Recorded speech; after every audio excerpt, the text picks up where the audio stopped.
Shalom, family. So it's been a difficult 48 hours to watch and to see what's going on with Israel and the civilians and the people. I have now gotten to the point where I'm making an active decision not to watch most of the videos because it's just too heartbreaking. I can't. I really can't. It breaks me and shatters me, and it drives me into longer sessions of prayer and long walks with God into the bush. But yeah, I can't even imagine. You know, you have Christians that say we're going to be here for the tribulation and we're going to go through it. I can't imagine how we'd even survive the agony of seeing what's going to be done to Christians and Jews in that time period, because this is just a teaser of what they have planned for everyone. I mean, one of the statements they made, and I've posted it on the community wall as well, a Hamas leader said yesterday, the entire planet, so not just Israel, the entire planet will be under our law. There will be no more Jews or Christian traitors. That is straight out of the playbook of Antichrist. There will be no more Jews or Christians. We need to remove Yahweh and Yeshua and everything they've done. The Bibles, the Torah, the Tanakh, the actual name of Israel and its existence, Christians, churches, take it all away so that we can remove him and we ourselves will be gods with their Antichrist, their Mahdi. I hope you're seeing it's actually a big wake-up call for a lot of Christians that everyone always thought, you know, it was going to be an antichrist from a Western country, and you know, he was going to have all the Western militaries probably speak impeccable English and come out of Oxford University or something crazy like that. But the Jews will follow him, so he has Jewish lineage, right? And the Muslims are going to follow him because they think he's their Mahdi. So he's got to have a connection to the Muslims. What would be more perfect as an antichrist? To have a genealogical connection to both, to con the one and be with the other. And that is why the immigrants are being moved all over first world countries, the whole of Europe, America, everywhere. Even in America, they're talking about Sharia law, this law, and they're putting military age men everywhere. And no one stands against them already. No one dares speak against Muhammad or Allah, their family demon. Nobody does. And watch this video, just because of that one statement, will be either flagged or flooded with Islamic people attacking. And that's fine, because this is a place of truth, and we stand for truth here. But we're seeing the coming together of the beast system, the beast army. Have you seen how closely Pope Francis works with Islam and their clerics and all of their religious leaders? Because he knows that together they will create a one world religion, and he knows what lies ahead. He's sold everyone down the drain a long time ago, and he's actively working on bringing about that one world religion and ensuring that Islam finds its place. He's one of the big proponents for migration all over the world and telling Christians to take them in and, you know, create space for them. He is hands down still my number one candidate for false prophet. Yuval Noah Harari, a possible too, but I'm still standing with Pope Francis, my word.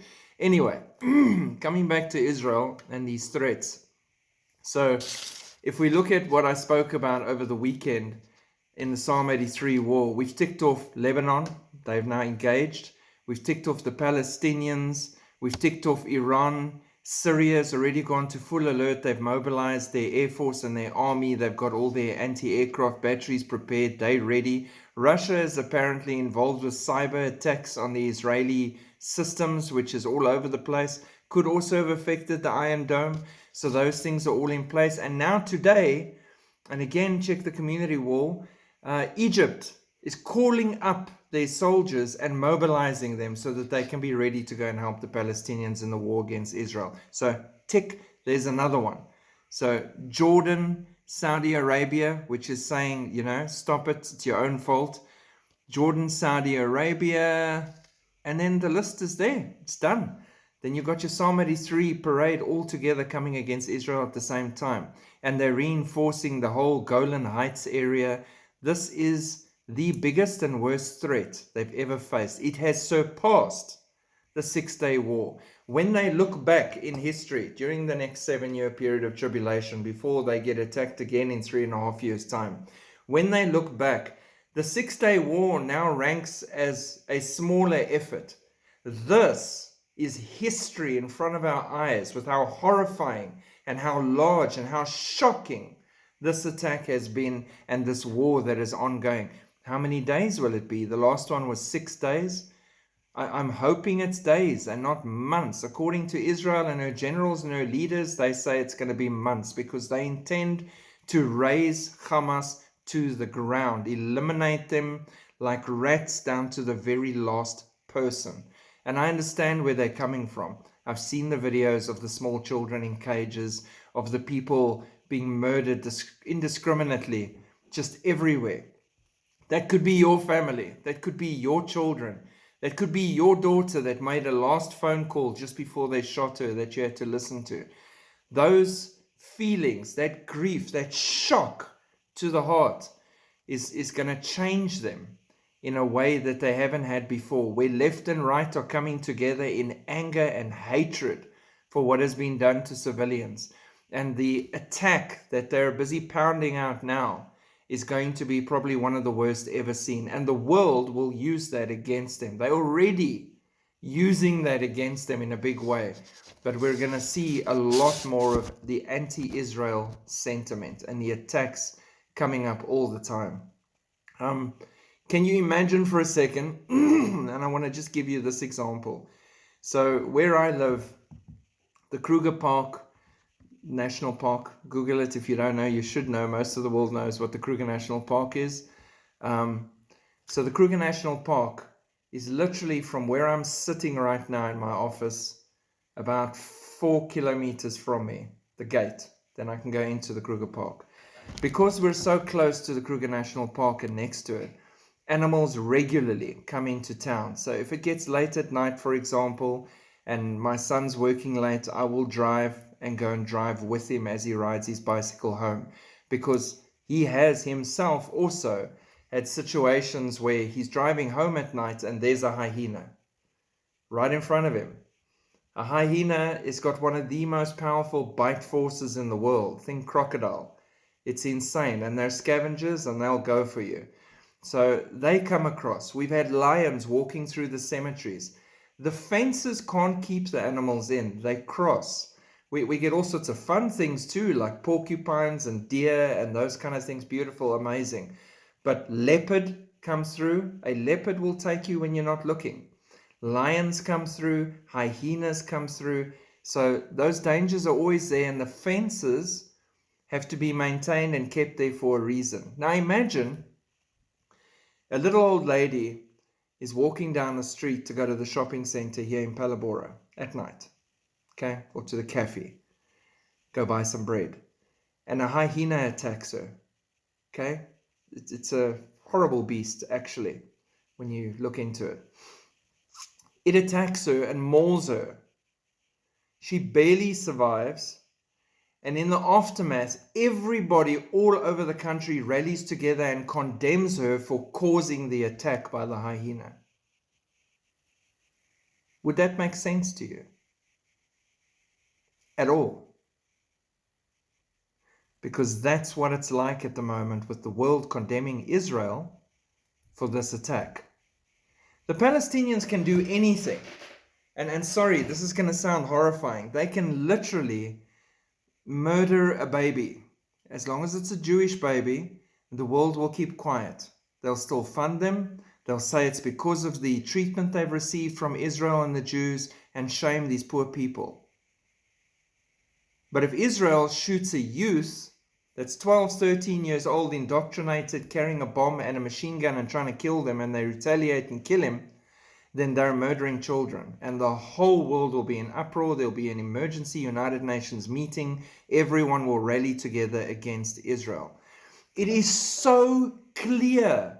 I mean, you literally need paint by numbers mentality to try and understand how the whole world is against Israel and against God and against his principles and his morals and what is right, how it is for sin and for darkness and for evil, and what is evil is good and what is good is evil, in your face, and people still don't see it. So again, pray for Israel non-stop. And there's a lot of people that say, and yes, I agree with you, these things are meant to happen, so you can't really pray. No, you can pray. These things are ordained. Psalm 83, war's got to happen. There's going to be casualties, so that's just life. Imagine, America is to be destroyed. Babylon will be wiped out in a single hour. All the merchants of the sea will watch and they will mourn, right? She's going to get whacked instantly.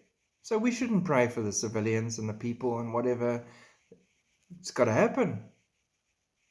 That's not the right approach, people. Put yourself in those positions.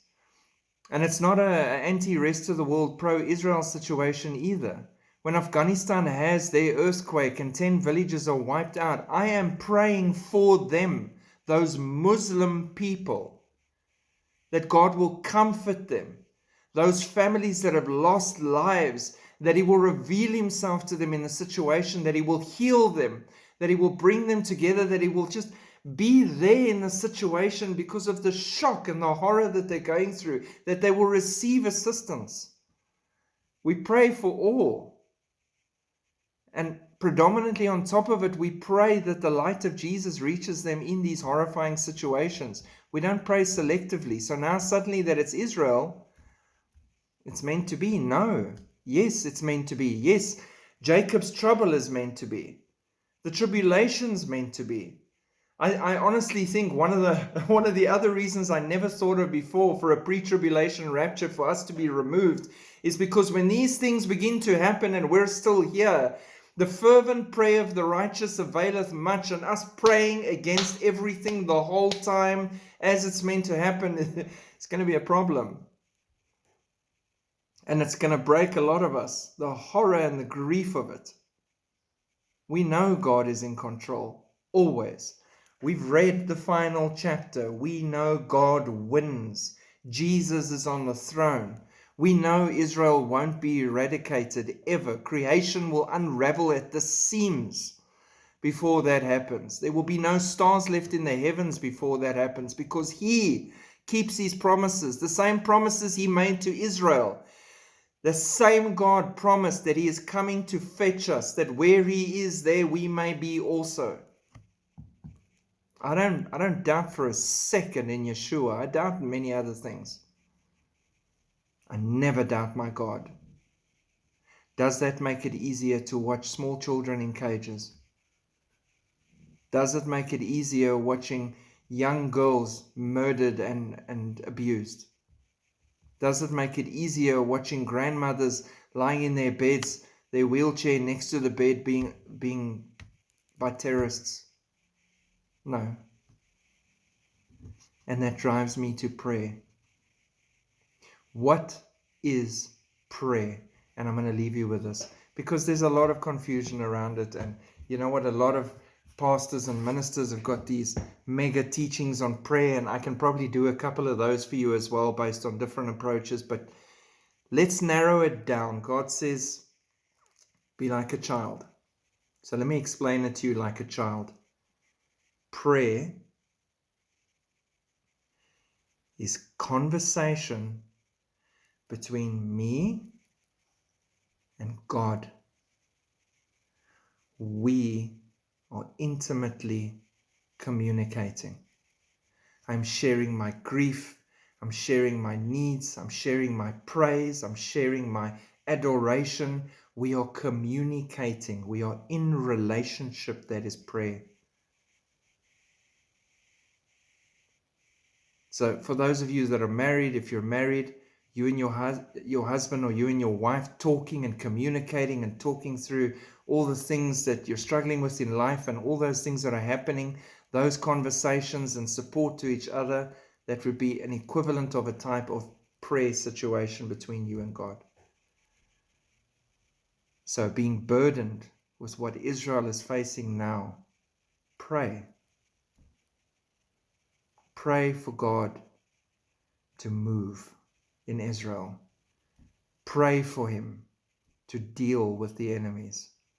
His will be done. Everything will happen as it's supposed to happen. That doesn't mean we need to sit silently on the side with popcorn.